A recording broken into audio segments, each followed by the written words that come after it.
এটা হচ্ছে কুসুমপুর গ্রাম। এই গ্রামে এক গরিব দুঃখী চাষি তার এক স্ত্রী আর 2 সন্তান নিয়ে বসবাস করত।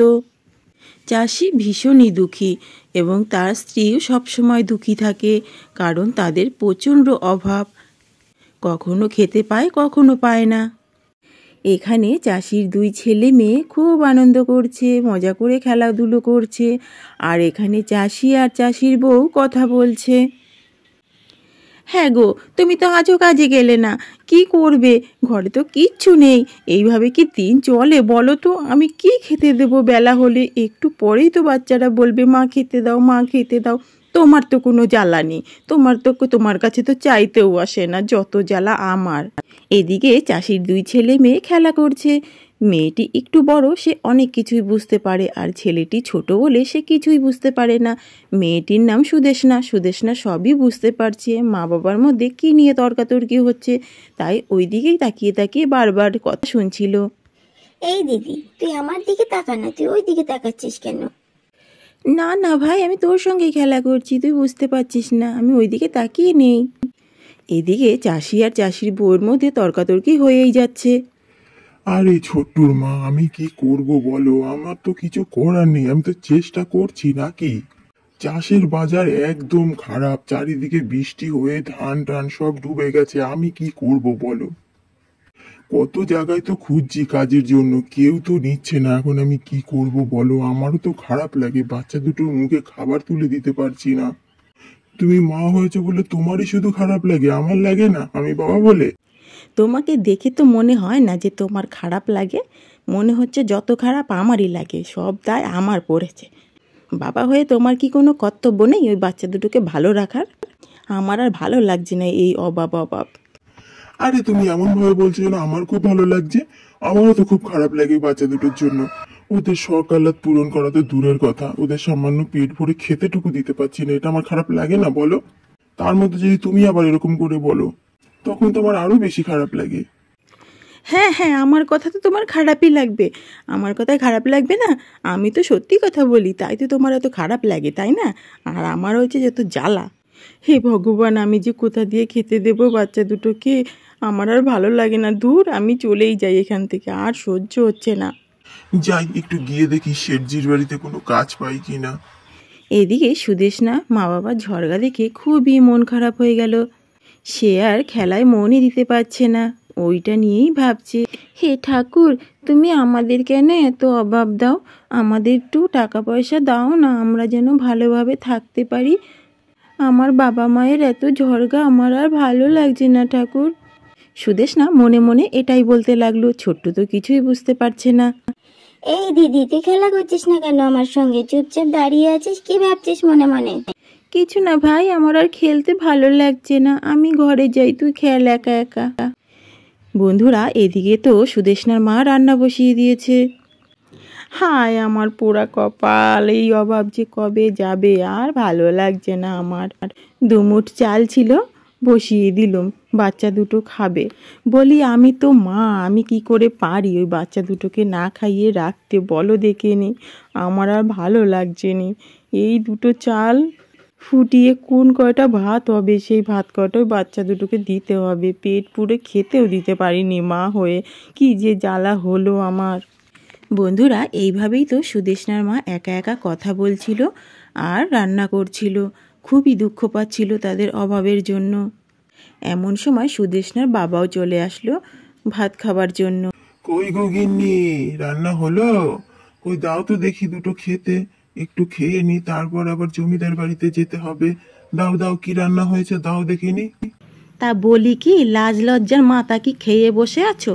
তুমি জানো না রান্না বান্নার কিছু নেই? অমনি খেতে চলে আসলে তুমি, কি বিবেক তোমার! বলি বাচ্চা দুটোকে যে কি খেতে দেবো সেই নিয়ে আমি ভাবছি। তারপর সুদেষ্ণার বাবা খেতে না পেয়ে চলে গেল। হে ভগবান, এ তো রাগ করে চলে গেল, আমি কি করব এখন? আমি তো অভাবের তাড়নায় 2টো কথা শুনিয়ে দিলাম, কি যে ভুল করলাম। ধুর ধুর, এই সংসার আর ভালো লাগছে না, এত কেন অভাব? আজকে অনেক দূরে চলে যাব, আর থাকবোই না এই সংসারে, আর ভালো লাগছে না। এত চেষ্টা করেও কোনো অভাব দূর হচ্ছে না সংসার থেকে। এদিকে সুদেষ্ণার মাও তো পেছন পেছন চলে আসছে ওর বাবাকে আটকাতে। বলি, ও সুদেষ্ণার বাবা, তুমি যেও না গো। আরে যেও না, আমার ভুল হয়ে গেছে, অমন করে বলা আমার উচিত হয়নি, চলে এসো বলছি। বলি, ও সুদেষ্ণার বাবা, এত রাগ করো না, আমি অভাবের তাড়নায় না হয় দুটো কথা শোনালাম, তাই বলে তুমি এত রাগ করে চলে যাবে? যেও না, যেও না। ওনারই খালি রাগ আছে, আমার বুঝি কোনো রাগ নেই? এই আমি বাড়ি গেলুম, আর তোমাকে আমি ডাকতে আসবো নিকো। তারপর সুদেষ্ণার মা বাড়ির দিকে রওনা দিল, আর মনে মনে ভীষণই দুঃখ পেতে লাগলো আর কান্নাও করতে লাগলো। এমন সময় সুদেষ্ণা ও তার ভাইকে নিয়ে হাজির হলো। এই দিদি, এই দিদি, ওই দেখ মা, আমরা কখন থেকে মাকে খুঁজছি। মা দেখ এইখানে। মা এখানে এসেছে কেন? জানি না রে ভাই, মা এখানে কেন এসেছে, চল যাই। চলে গেল, রাগ করে চলে গেল। একবারও ভাবলো না আমি বাচ্চাগুলোকে কি খেতে দেব, আমার কথাও ভাবলো না, অমনি রাগ দেখিয়ে চলে গেল। আমি না হয় দুটো কথাই বলেছিলাম, তাই বলে এত রাগ করতে হবে? মা, ও মা, তুমি এখানে? আমি তোমায় কোথায় কোথায় খুঁজছি, আমি আর দিদি। ও মা, তুমি এখানে? আর তোমাকে ভাই কখন থেকে খুঁজছে জানো? এই তো চল চল, যাচ্ছি বাড়িতে, চল তাড়াতাড়ি। এদিকে সুদেষ্ণার বাবা তো সুদেষ্ণার মায়ের কথায় প্রচণ্ড দুঃখ পেয়েছে। মনের দুঃখে সে কোথায় যাবে নিজেও জানে না, শুধু সে হেঁটেই চলেছে, জানি না কোথায় গিয়ে থামবে। আরে আমাদের হারান না? হ্যাঁ, হারানি তো। তো এইভাবে হনহন করে কোথায় হেঁটে চলেছে? কিছু হলো না কি? বিপদ আপদ বুঝতেও তো পারলাম না, জিজ্ঞাসা করবো তারও তো সুযোগ পেলাম না, কে জানে কি হয়েছে। বন্ধুরা, সুদেষ্ণার বাবা হাঁটতে হাঁটতে তো একটা এমন সুন্দর জায়গায় এসে পৌঁছে গেছে, সে এমন জায়গায় কখনো আসেনি। সে মাথা চুলকাতে চুলকাতে ভাবতে লাগলো, আরে বাস, এ তো অসাধারণ জায়গা, আমি কোথায় চলে আসলাম। যাই যাই, ওই দিকটা একটু আগিয়ে গিয়ে ওই গাছতলাটা একটু বসি, মনে হচ্ছে এখানে একটু শান্তি পাবো মনে হচ্ছে। বাড়িতে এত অভাব অনটন, এত অশান্তি, সুদেষ্ণার মায়ের কথা আর ভালো লাগে না, এখানে একটু শান্তির জন্য এসেছি। এই তো এই গাছতলায় একটু বসি শান্তি করে, চারিদিকটায় কাউকে দেখতে পারছি না, মনে হচ্ছে এখানে একটু শান্তি পাবো। যাই, এখানে একটু বসি, প্রয়োজন পড়লে একটু ঘুমিয়েও নেব, একটু শরীরটাকেও শান্তি দেব। রাগ করে তো চলে আসলাম, কিন্তু সুদেষ্ণারই বা কি দোষ? ও কোথা থেকে দেবে বাচ্চাদের খেতে? বন্ধুরা, সমস্ত কষ্টের কথা ভাবতে ভাবতে হারান চাষি তো একটা সময় ঘুমিয়ে পড়লো গাছতলাতে পরম শান্তিতে। এমন সময় এক নাগকন্যা কোথা থেকে যেন চলে আসলো। কি সুন্দর চারিদিকটা, আজকে যেন একটু অন্যরকমই সুন্দর লাগছে। আরে ওইটা কে গাছতলায় শুয়ে আছে? মনে হচ্ছে মানুষ। যাই তো, গিয়ে দেখি। এই মানুষ, এই মানুষ, মানুষটা মনে হচ্ছে ভালো। খারাপ মানুষ হলে তো আমি বুঝতেই পারতাম। মনে হচ্ছে এই মানুষটা খুবই ভালো, এর সাহায্য করতে হবে। এর অনেক দুঃখ, আমি একে দেখেই বুঝতে পারছি মনের দুঃখে এখানে এসে শুয়ে আছে। এর সাহায্য করতে হবে, তার জন্য একে ডাকতে হবে।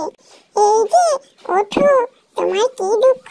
আমাকে সব কথা খুলে বলো, না বললে আমি কি করে বুঝবো তোমার মনের কথা? তারপর হারান চাষি তো ধড়পড়িয়ে উঠে দাঁড়ালো, ভয় পেয়ে গেল প্রচণ্ড। ওরে বাবা গো, এ তুমি কে গো? এই আমার কোনো ক্ষতি করো না, আমি এখানে মনের দুঃখে শুয়েছিলাম। হ্যাঁ, আমার দুঃখ আছে ঠিকই, কিন্তু তাই বলে এত দুঃখ নয় যে আমাকে মরে যেতে হবে। আমার কোনো ক্ষতি করো না, আমিও তোমার কোনো ক্ষতি করতে আসিনি এখানে।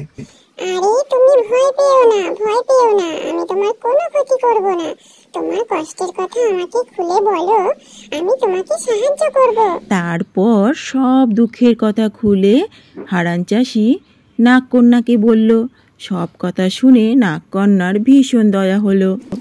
শোনো, তোমার আর কোনো দুঃখ থাকবে না। তুমি বাড়ি যাও, বাড়ি গিয়ে দেখতে পাবে তোমার বাড়িতে আর কোনো অভাব নেই।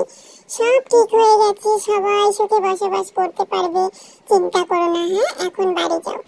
বন্ধুরা, এদিকে তো বাড়ির সবাই সুদেষ্ণার বাবার জন্য চিন্তা করছে, আর তখনই হঠাৎ করে জাদু হয়ে গেল আর ওদের বাড়িটা খুব সুন্দর হয়ে গেল। আর তখন সুদেষ্ণার মা আর ওর ভাই খুব অবাক হয়ে গেল। তখনই সুদেষ্ণার বাবা চলে আসলো। কি গিন্নি, এবার খুশি তো? দেখেছো আমরা কত বড় লোক হয়ে গেলাম। এ তুমি কি বলছো? আমি তো কিছুই বুঝতে পারছি না তোমার কথা। এত ভাঙাচোরা বাড়ি এত সুন্দর হলো কি করে? এটা কাদের বাড়ি ঠিক করে বলো তো। আরে গিন্নি, আমাদের গো, আমাদের। ও তো চিন্তা করো না, আমরা এটা উপহার পেয়েছি। বাবা তুমি এটা কি বলছো? আমাদের একটু ভালো করে বুঝিয়ে বলো না, তাহলে তো বুঝতে পারি।